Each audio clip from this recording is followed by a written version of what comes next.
Good afternoon. This is the regularly scheduled meeting for the Caldwell Hearing Examiner. Today's date is October 22nd, 2024, and it is 1:30. This is a public hearing, and my name is Sabrina Durchie, and I will be your hearing examiner for today. What I can hear is quasi-judicial decisions concerning particular land use applications for the city of Caldwell. During this public hearing process, public oral testimony will be taken from those in attendance and those who have signed up to speak. This sign-up sheet is at the front of the entrance of this room. When you testify, please come up to the podium, speak directly into the microphone, and please begin by stating your name and address. All comments should be addressed to myself and should be relevant to the application. Once the public hearing is open, staff will present their staff report. Then the applicant or the applicant's representative will be given 10 minutes to speak.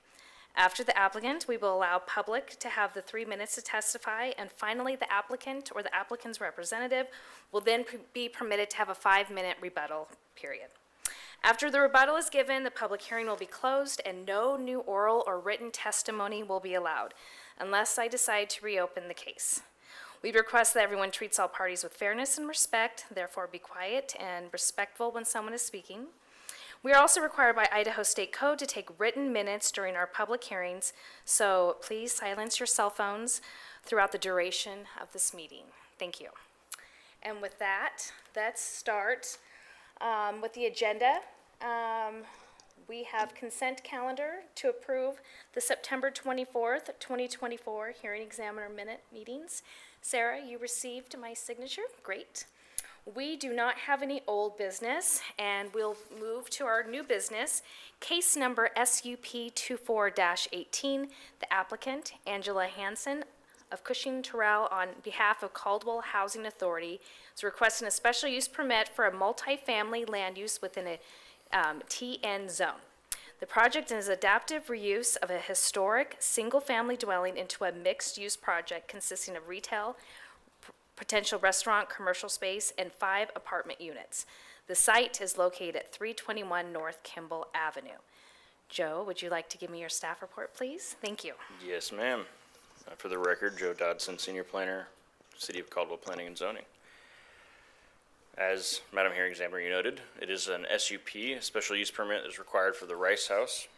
Point of clarification, the initial listing or notice to press does say this is a multifamily use. Technically, per code, it is a 5-family dwelling use and not multifamily. They are 2 separate uses on the use chart, just for clarification. Thank you. The site, as noted, is 321 Kimball. It is located at the, because of our awkwardly directional grid system, is actually at the west corner of Chicago Street and Kimball. It's about 0.4 acres. It is currently zoned TN, Traditional Neighborhood. All properties adjacent to it are also zoned Traditional Neighborhood. Adjacent uses, you do have office to the northwest, a mix of residential and commercial to the southwest, same to the north and the east. Really everywhere is a mix, but directly adjacent to the site to the east and southeast is commercial. So it's a very mixed-use neighborhood. As far as what the applicant is requesting, it is an adaptive reuse of the John C. Rice House, which was formerly at the College of Idaho. I'm sure they can speak to more of the history there. That's about as far as I know. And they are proposing to reuse the site and do some tenant improvements to the house itself to create 5 separate rental units, hence 5-family dwelling, as well as create some commercial space on the first floor. On the site itself, they are proposing some outdoor seating for the residential, for the residences and the non-residential use. They're also proposing a little playground, as you can see in the bottom right, with an accessory structure that's for storage and laundry use, from my understanding. As noted, all the adjacent properties are zoned Traditional Neighborhood, but you can also see there's a number of other zoning districts in the area because this entire area is typically a mixed-use neighborhood. So there's the industrial closer to 5th. There's also, we're not too far from downtown in this site as well as 10th to the east. This is a beautiful landscape rendering that they have submitted, and it does show the required parking, the outdoor seating area that I noted, as well as the auxiliary building and the Rice House itself. The applicant has proposed all of their landscaping per code, including the land use buffer to the office use to the northwest, and their street trees. Just to clarify, it was noted in the staff report, the street trees are technically by code supposed to be outside of the right-of-way. The trees are shown outside of the right-of-way along Kimball, but not Chicago, just due to site constraints. They have put those within the right-of-way with a detached sidewalk. Planning and engineering have discussed that, and we are fine with that as there is no anticipation of road widening anytime soon. So those trees would be a welcome addition to the overall streetscape along Chicago, as well as the detached sidewalk, which, as we know, typically is safer and promotes more activity for pedestrians. Same concept with the parking. They are proposing angled parking off of the alley. The proposed parking is 8 spaces, which is more than enough for the residential uses. However, it does not technically account for the non-residential use. The non-residential space is, according to the submittal package, only approximately 800 square feet, based upon or I think it's actually even smaller than that. They would only need about 8 spaces if it was a restaurant, which is typically 1 per 150 square feet. If you take the frontages directly adjacent to the site, there's ample street parking to accommodate that. And in general, in a mixed-use neighborhood, you don't want to overpark because you want to leave the site available for the actual use of the site. So through this SUP process, planning has approved, I guess you could say, an alternative to the parking to say that they are allowed to count their required off-street parking as the on-street parking for the non-residential component. True approval will probably be done through an administrative determination when a user comes in for that, when a tenant comes in for the non-residential space. But as far as staff is concerned, we're okay with that. Hearing notice was given to outside agencies. No outside agency submitted anything other than to say, good on you, and thanks for sending it. We also received no public comments. Initially, there were no specific conditions or concerns. However, the applicant has requested a slight deviation on an engineering condition, and they met with engineering, and engineering has agreed to that. It is engineering condition number 5. Staff would recommend that through this process, Madam Hearing Examiner, you recommend a change to it instead of saying for the applicant to pave and, I guess, improve the entire length of the alley, to only improve the alley to the property line. Instead That was of one of my questions. Yeah. Okay. So that's what engineering and the applicant have worked out. Other than that, I have not heard of any other concerns. Staff did not have any specific concerns. There's minor specific site conditions, just general conditions for the site. So in summary, staff does recommend that if Madam Hearing Examiner, you approve the SUP, that it be subject to the findings of fact and conclusions of law and order of decision. With that, I will stand for any questions. Thank you, Joe.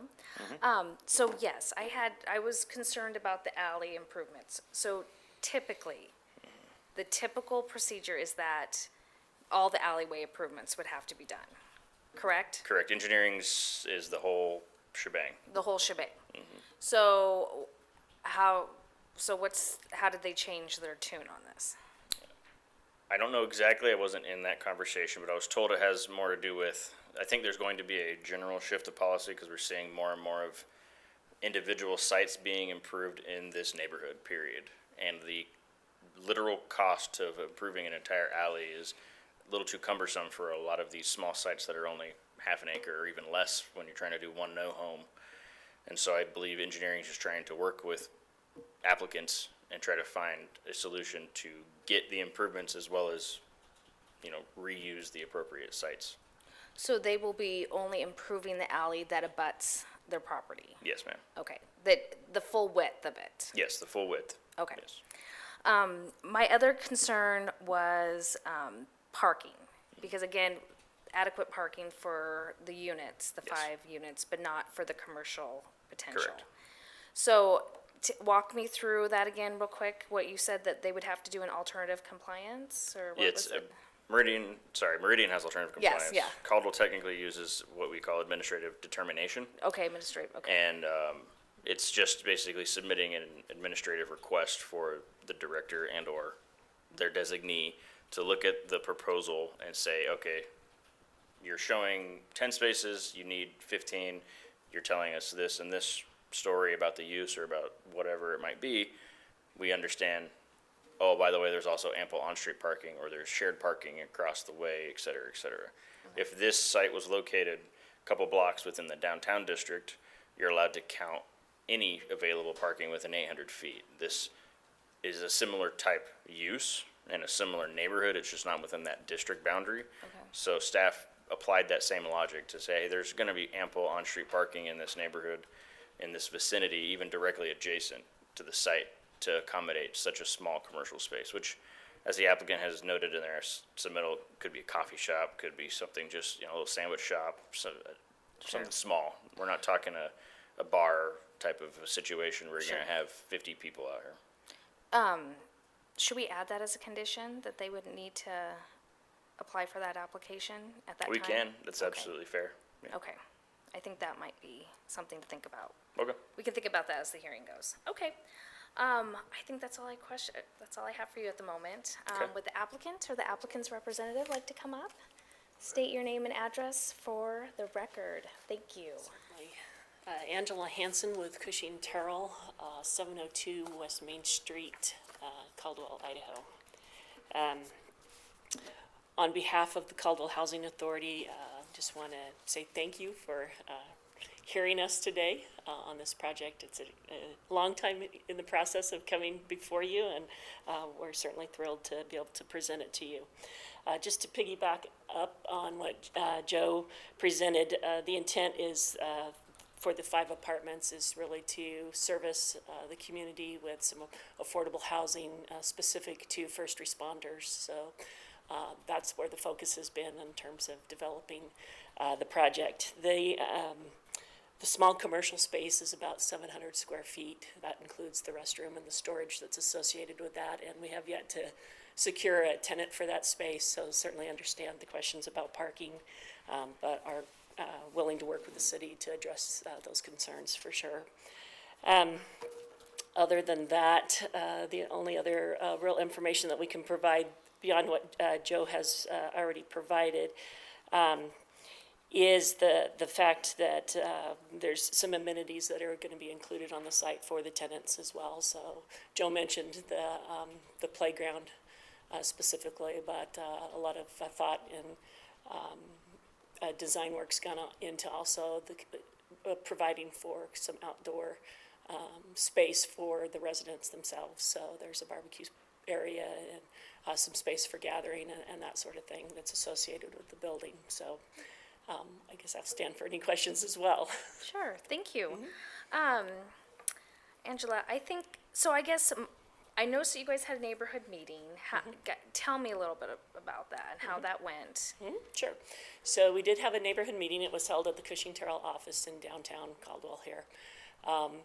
It was attended by a few community members.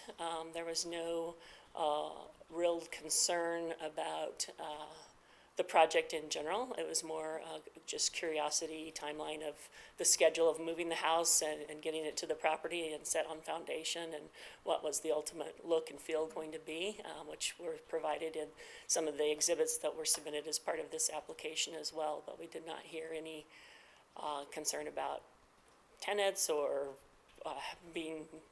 having multiple units on the property or anything like that. As far as parking, what is your plan for the parking, especially as the commercial unit comes on? I mean, will you So- have like designated parking spaces, or will there be signs, or what? I know that you don't know what space is going to be there. I'm just curious if you put. So there will be signage dedicated for the tenant spaces themselves. It will be signed as tenant parking only. Okay.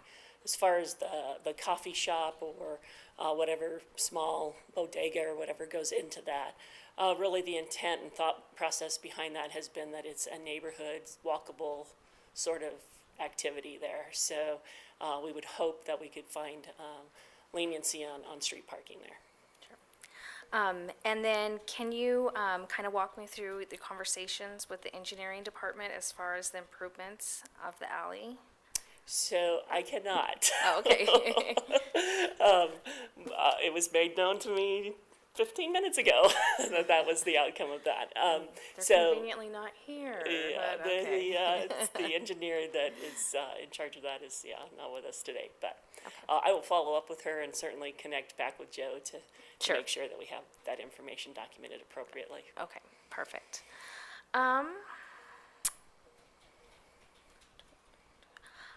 I actually have a question for Joe. Joe, when they come back, when they do have the right tenant for the commercial, will they have to come back in and get another permit, do a public hearing, or is that just gonna be, administrative permit?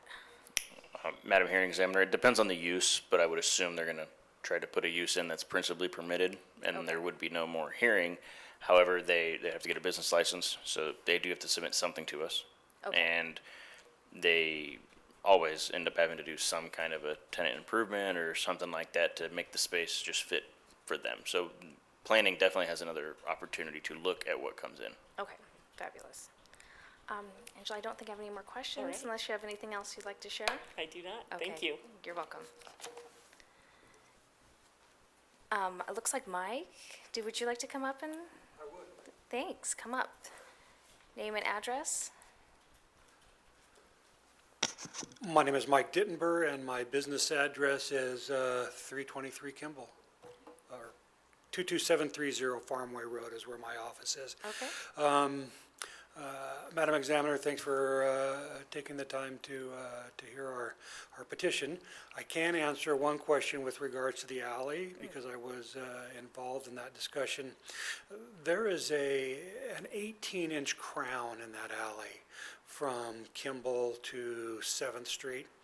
And in order for us to put the valley gutter in that they wanted, would have required us trenching 3 or 4 adjacent properties about 18 inches deep. And there was a potential of nothing but puddling water on those properties.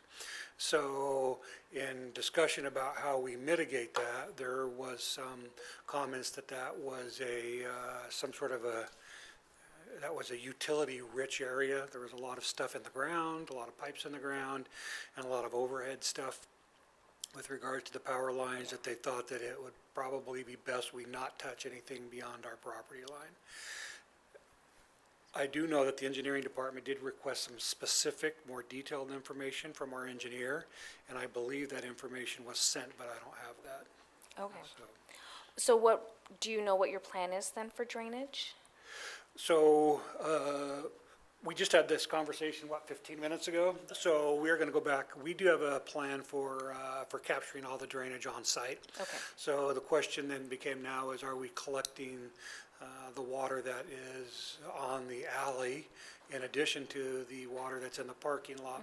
And we may have to upsize our drainage system. So we are having that conversation, even though it's recent conversations. Sure, okay. Thank you. Do you have anything else you'd like Okay, to share? I just wanted to kind of give you, kind of a broad picture of this project. Thank you, okay. The house was built in 1895 by John C. Rice, who was one of the founding contributors to the College of Idaho and one of Idaho's first Supreme Court justices. So it has historical importance in our community, and it's also on the National Registry of Historic Places. So we took a blighted piece of property, even though it's historic, and we paired that up with a blighted lot. For anybody who is familiar with the Kimball and Chicago area knows that that has been a vacant lot for probably 20 years. And so we just thought it was a good combination to bring the two together, and we hope that through our efforts, we're kind of a catalyst for maybe some other improvements that happen in that area. On a lighter note, I can tell you that this project has been well engineered and well designed, because we paid a lot of money to have it well designed. So I think credit goes to Cushing Terrell. They did a great job on the design, and I think it'll be a great community amenity. Okay. Thank you. All right, thanks. I don't think, is there anyone else that would like to testify? No, we're getting head shaking. Would you like to have a rebuttal time? Anything? I don't necessarily need a rebuttal in particular. If you want to pull up the site plan that was part of that package. I don't know if we can do that. Just to maybe follow up on some of Mike's comments about the stormwater management that's proposed for the site.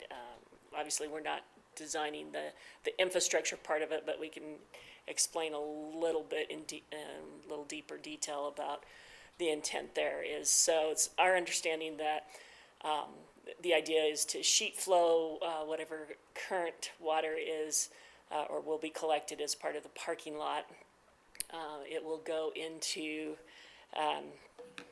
a underground basin, basically, and collected kind of in it would be the northeast corner of the property, so below grade, goes through a series of filter systems and then dumps into a gravel sump, basically, for infiltration.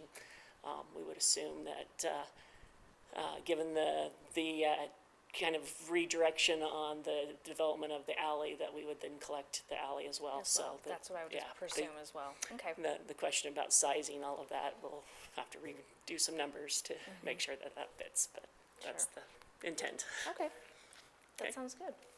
All right. Okay, so Joe, a few things.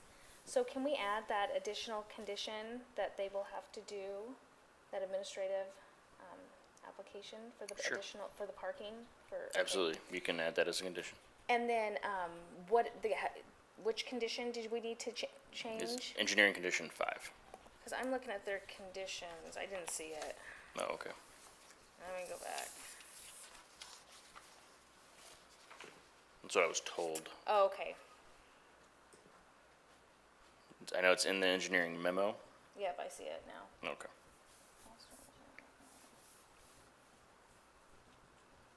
I guess we'll just, Sarah restated that the alley only pertaining that abuts to their property.